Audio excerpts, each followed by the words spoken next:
6. Right. Yay. Travel and food writer and videographer whose credits include National Geographic, Tasting Table, a Far Travel magazine, and he's also the creator of an award-winning video travel series called Plausibly Ridiculous.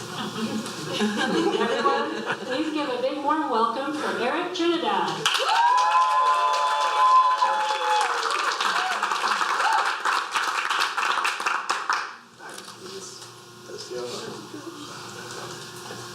Oh, is that the shortest time? No.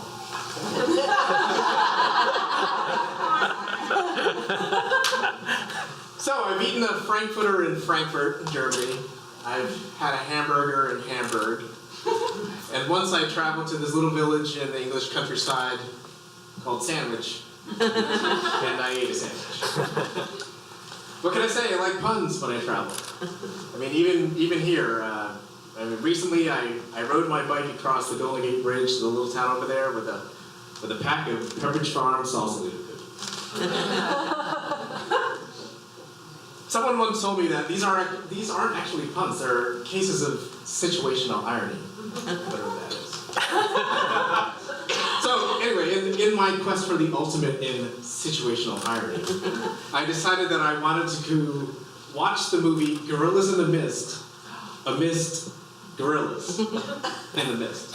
And the premier place to do this is in Rwanda. It's actually where Gorillas in the Mist takes place. It's where Diane Fossey, played by the incomparable Sigourney Weaver, famously studies mountain gorillas in the 60s for National Geographic.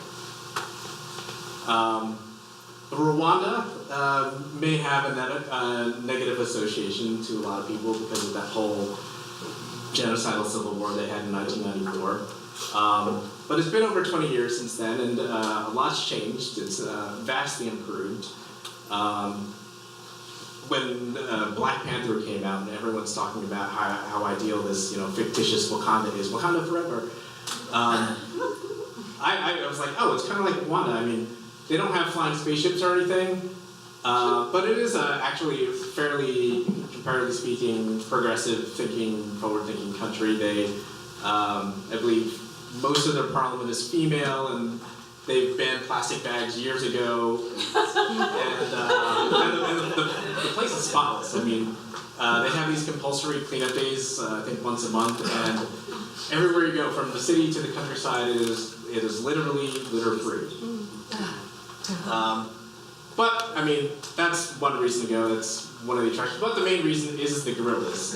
They are the #1 reason to go there, and it's such a draw that so many people want to go that they have to limit the amount of people who go there. They do this by issuing a limited amount of permits per day. I think they only issue 100 permits per day, and it costs about, I did this 6 years ago, it was $500, and I think it's like $1,000 now. And what you do, you pay that money, and you get an hour of quality time once you encounter gorillas. Once you're amidst gorillas in the mist. So you take the permit, you go over to Volcanoes National Park. It's in the north, and it's just like any national park here. They have an entrance gate and a visitor center and park rangers. So you go on the date that you're allotted, and they divide you into 10 groups, because there are 10 gorilla groups. And I'm put in a group with a couple of Japanese tourists and some Americans, which I thought was great because they would get the joke that I wanted to, watch Gorillas in the Mist and miss Gorillas in the Mist.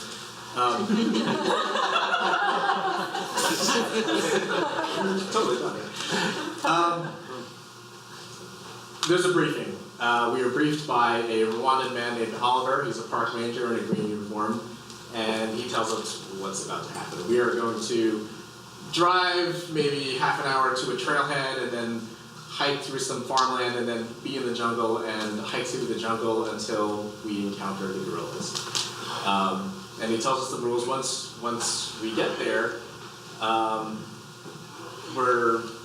if we cough or sneeze, we're supposed to cover our mouth, because gorillas actually share 98% of our DNA, so they can get us sick and vice versa.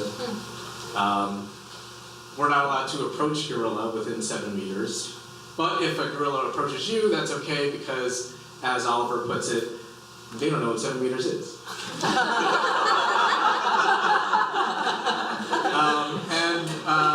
And most importantly, if a gorilla approaches you, you are not supposed to run because they can get aggressive and pounce on you like Donkey Kong.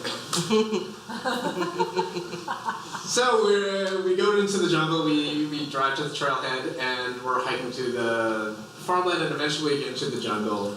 And it is exactly what you think. It is woody vines and it's lush green plants everywhere, and there are these bushes that get you itchy when you walk by them. And we're trekking, and it's only been about an hour of trekking, and it's one of those things where even though it's an hour, it's going on forever because you actually don't know when it's going to end because it's one of those cases of are we there yet? Are we there yet? So I asked Oliver, I'm like, are we there yet? Or like, are we going to see it? And he says, it's a surprise. But for him, it's actually not a surprise because he's been in radio contact with the other park rangers who are the gorilla trackers, and they keep tabs on all the gorillas in the park, and they're armed and they protect them from poachers. So he knows, what's going to happen. He's just trying to build the suspense. So we're trekking, and it's a jungle out there, as they say. And finally, we go around the thicket, and boom, there they are. There are 14 gorillas in the Kuriyama group, and it's just amazing. They're of different ages, so there's like a toddler ape, he's kind of just like learning how to walk, and there's another one like dancing in a circle, and there's a mother holding a newborn, just like stroking her baby, and there's a gorilla over there picking his nose and eating it. And it's kind of like, that scene in Charlie Brown Christmas Special where it's just that shot of like everyone dancing, this repetitive animation loop. It was kind of like that. It's just like gorillas doing their thing in their spot. Except for one. There is the dominant silverback 300-pound gorilla, Kurihuri. He just has his arms crossed and he's just standing in the center of it all, just, being dominant and, being the man. Just having everyone be impressed by his presence. So we know that we're now finally amidst the gorillas, and it's actually kind of misty, so we are in.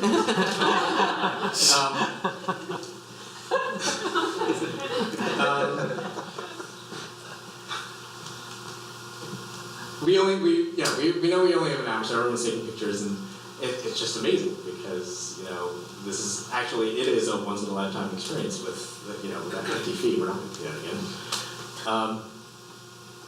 There was this moment where I was taking pictures and I realized that I just wanted to put the camera down and just kind of be in the moment. It was one of those times where like, let me just not be a tourist for a bit and just observe and just like be here. Because the thing about gorillas is it's not like you're watching wildlife, you're like on a traditional safari where you're just like looking at giraffes or zebras or something. The thing about gorillas is it's less like watching wildlife, it's like visiting a family. Because it is a family. You can tell in their eyes. You look at their eyes or you look at their eyes and they're very emotive. Like you can see there's fear, there's frustration, there's jealousy among some of the apes, and you can tell just by looking at them. And I just stood there fascinated by everything.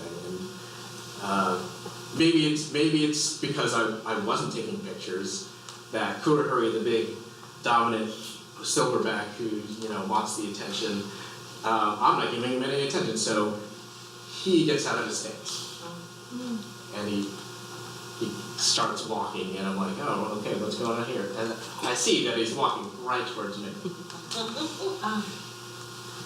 Now they can tell you that when a gorilla approaches you, you're not supposed to run. But when it happens, you kind of want to get the fuck out of it. So he's coming toward me, and he's actually coming toward me. There's nobody else in his way. And I'm like, I kind of flinch, and I'm going back, and I'm like, whoa, what's going on? And then I feel something on my back. and it's a hand, but it's not a gorilla, it's Oliver. And he whispers in my ear, and he says, "Don't run." And it's exactly like it's seen in Jurassic Park where Alan Grant told me not to run from the T-Rex. It's not a computer-generated dinosaur. It's a living, breathing, 300-pound gorilla coming right towards me. And I don't know what to do, and I'm freaking out, and I'm staying in place because that's what you're supposed to do, even though I want to get the hell out of there. And I'm thinking to myself, you know, this is a gorilla in my midst. It's actually happening. And I'm thinking to myself, this was supposed to be a good time, but this is a situation that, frankly, it's ironic. There's a situational army. So I don't know what to do, but I don't do anything, and the gorilla goes on by, and nothing happens, and everything was fine. And I don't know what to think about, but it was one of those kind of moments where, you know how they say, you feel really alive when you're faced with impending death. It was kind of like that, where you just felt alive. So I knew that our time was almost up, and my time was almost up. I made sure I got the photo that I wanted. I got the picture taken of watching Gorillas in the Mist. I pulled out my iPhone. I had the movie downloaded and I watched Gorillas in the Mist on my iPhone with the gorillas in the background. And I will say that the entire experience stands out as one of the best things that I've ever done in all the travels that I've done. It was way better than the time that I went back to my hotel in the capital of Rwanda, pulled up my laptop, and watched Hotel Rwanda.